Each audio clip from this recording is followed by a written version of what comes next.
مخکې له دې چې ناوخته شي. د ژوند د ساعت ګړۍ هر وخت هر ځای ختمېدلی شي.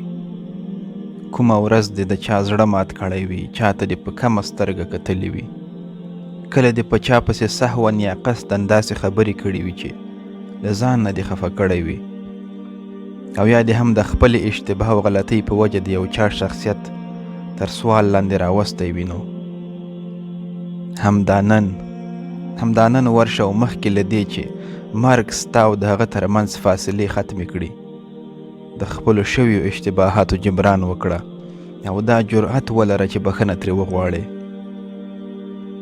ځکه په بخښنې غوښتلو سره د انسان هیڅ هم نه کمیږي.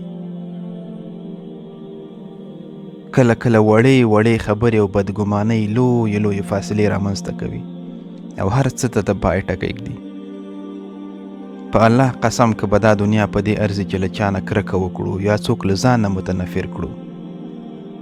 ساده اوسه، ساده ژوند خوښوه، ذهن او اعمال دې پاک ساته او له هر چا سره خاص د الله تعالی د رضا په خاطر مرسته کوه او بس. د دې دنیا انجام مرګ دی او مرګ د دې دنیا مینې او نفرتونو ته د پای ټکی ږدي. له هیڅ انسان سره کینه، دښمني، بد سلوک او ظلم په دې نه ارزي چې انسان د خپل آخرت پر خراب او الله تعالی ناراضه کړي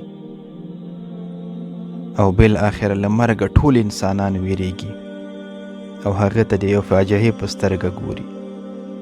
خو مرګ لویه فاجعه نه ده، بلکې لویه فاجعه دا ده چې ژوندی واوسې او دغه بې پروا زړه دې د الله رب العزت له یاده غافل وي او د خپلو ګناهونو له ویرې یو ځل هم ونه لړزیږي.